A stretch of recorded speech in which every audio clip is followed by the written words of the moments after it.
Donc on est toujours dans le même coin. Trop cool, trop joli, franchement. Mais en fait, moi, je suis un petit peu claquée parce que depuis qu'on est en Espagne, en fait, moi, j'ai pas dormi dans la tente une seule fois. J'ai toujours dormi en bas avec les chiens. Alors c'est cool parce que j'aime bien dormir avec eux, mais je dors pas très très bien. Et puis ça pue, puis là il a plu, donc du coup ils me mettent de la boue de partout. Donc j'ai hâte de pouvoir redormir dans la tente. Mais en fait le truc c'est que je peux pas dormir dans la tente pour le moment parce que la tente elle est dans un état lamentable, catastrophique. Pour ceux qui n'ont pas suivi, quand je suis revenue de Bulgarie avec les 5 chiens là, enfin les 6 chiens du coup, mon 4x4 est tombé en panne en Italie. Tout ça pour dire que le 4x4 est resté 2 mois en Italie, en plein cagnard, en plein été, sur un parking. Et la tente, elle n'a pas apprécié et ça a bouffé toutes les sangles qui tiennent la doublure anti-pluie quoi. Donc maintenant, je peux plus l'attacher et donc il faut que je répare ça. Donc on va voir ça aujourd'hui. Là, j'en profite, il fait beau. Il fait froid, mais bon, c'est pas très grave. Il fait pas super froid non plus. Donc je vais en profiter aujourd'hui pour la réouvrir déjà. Et puis voir si je peux essayer de la réparer parce que j'aimerais bien recommencer à dormir dedans. Voilà. Parce que j'ai besoin de sommeil, j'ai besoin d'une nuit réparatrice.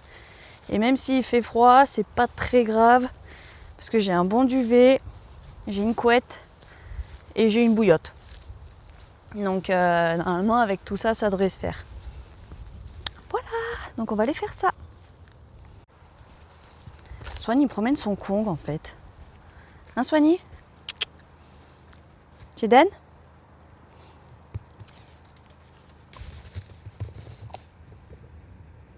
T'es trop fort mon loup. J'ose même pas imaginer ici la sécheresse qu'il doit y avoir en été parce qu'il y a énormément d'arbres qui sont couchés, qui sont tout secs et qui sont tombés. Mais franchement c'est trop joli.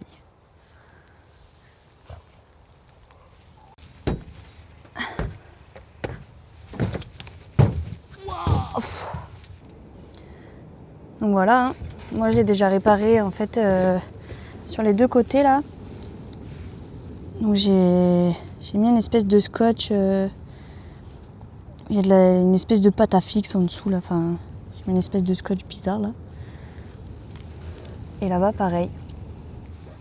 Parce qu'en fait les bords de la tente ils sont hyper saillants. Donc la bâche là qu'on met par-dessus en fait faut forcer pour pouvoir la faire passer autour et pouvoir la fermer. Et en fait forcément à force les bords ils ouvrent, ils éclatent les coins de la bâche. Donc après ça prend l'eau et après voilà.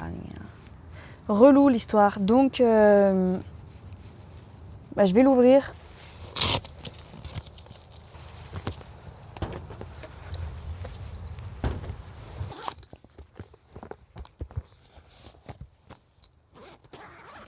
Ah, il y a des araignées.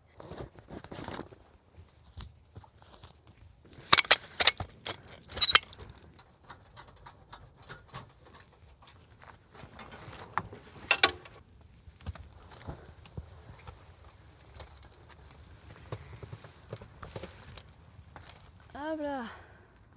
Donc le problème, c'est à ce niveau-là.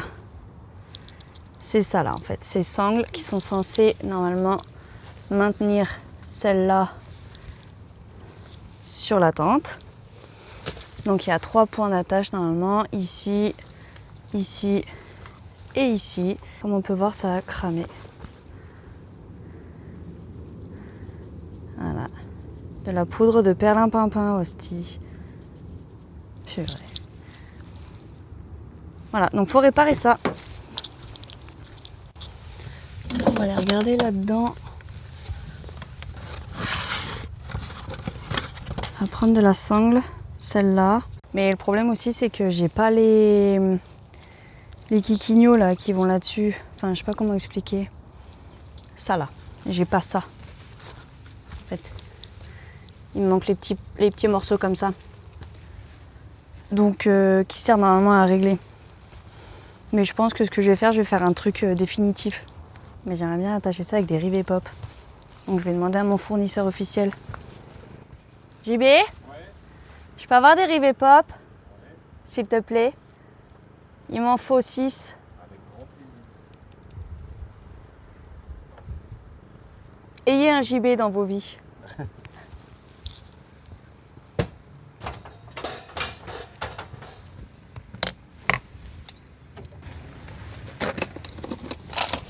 Merci. De rien. Alors. Et la pince? Merci beaucoup. 1, 2, 3, 4, 5, 6. Perfecto. On a tout ce qu'il faut. Donc dans l'idée, il faudrait déjà que je l'ouvre pour que je puisse vraiment me rendre compte de la distance qu'il me faut. Qu'il me faille. Comment on dit. J'espère qu'il n'y a pas des araignées là-dedans. Wouhou, il y a quelqu'un?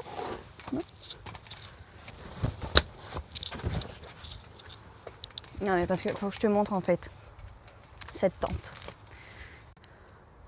En gros, pour te dire comment elle prend l'eau, ça c'est on va dire l'entrée. Donc voilà, pour que l'échelle soit tout le temps à l'abri. Mais en fait, quand j'étais en Grèce l'hiver dernier, il y a eu une petite tempête et beaucoup d'eau s'est infiltrée ici là, donc entre la doublure et la toile de tente en gros.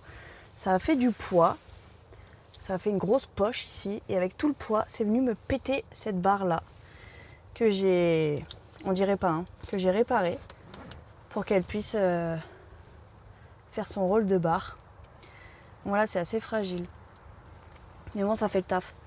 Mais le problème, on a déjà le problème des points d'attache qui sont cassés, mais en plus de ça, alors je sais pas comment vous expliquer, mais en gros quand il pleut, même si c'est tendu, même si la doublure est tendue, et ben il y a de l'eau qui arrive quand même à passer entre cette partie-là et la doublure. Donc en gros elle va s'infiltrer ici, ça va faire une grosse poche, et donc ça risque de refragiliser ma barre et de la recasser, et si elle se casse, et ben en fait toute l'eau de la tente va venir tomber à l'intérieur.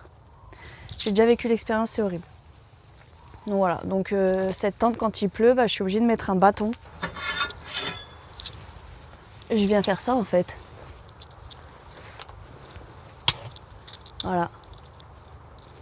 Au moins comme ça, l'eau elle tombe directement sur les côtés et ça fait plus grosse poche d'eau là. Donc pour revenir à notre tente.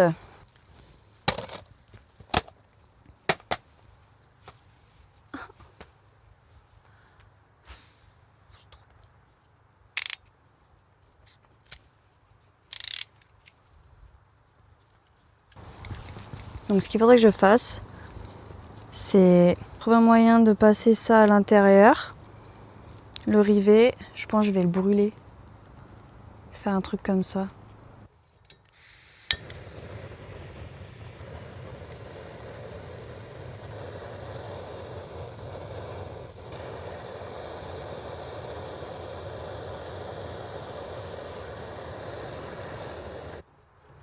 Parfait!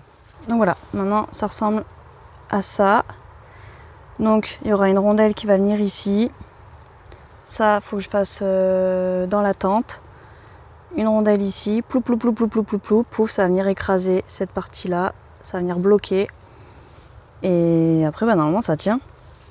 Mais là, en fait, j'ai plus de batterie, donc du coup, je vais faire ça.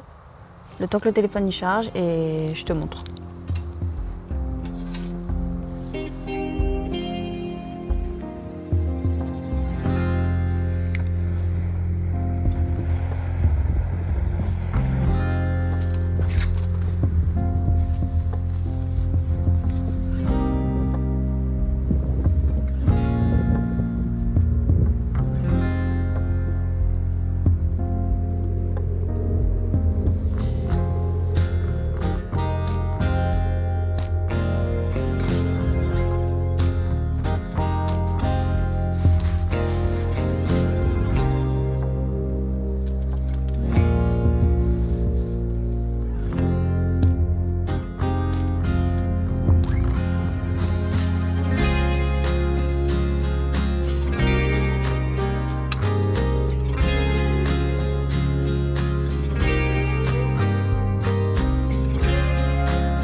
là, je prends les mesures et je fais à l'avance tous les trous. Ensuite, je refermerai ça et je ferai tout ça quand ça sera replié parce que c'est plus simple, parce que là, les bras en l'air et tout, c'est pas possible. Donc là, je fais les trous un peu de partout, je prends les mesures en tendant au max. Et celle-là, je la ferai en dernier à la fin parce qu'il faut que je sache comment ça va faire une fois que les deux sur les côtés sont fixés. Pour après pouvoir faire celle-là en dernier. Donc voilà, on va faire ça.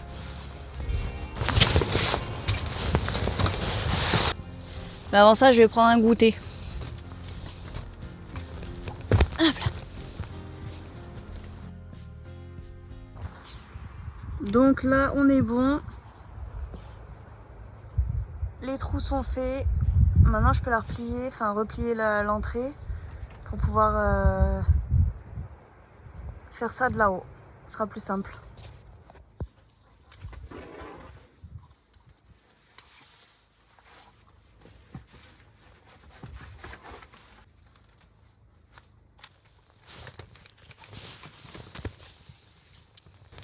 Hop là. Comme ça. Voilà. Et en fait, c'est plus simple de faire ça ici parce que j'ai pas besoin de me servir de mes deux mains. Je me sers du plancher de la tente pour pouvoir appuyer et moi tenir la rondelle de l'autre côté en gros. Voilà, donc je fais comme ça. Hop là. Là. Voilà. Donc lui, il est fixé. Et ça, c'est très important de les mettre dans un endroit, dans un pot en verre ou un truc comme ça, parce que si on les perd par terre, et ben c'est le meilleur moyen de percer un pneu. Ou un pied, tant qu'à faire. Donc faut les jeter. Donc maintenant, on va réouvrir la tente et prendre les mesures pour la sangle du milieu. Et on va voir déjà ce que ça donne maintenant. Et ça, du coup,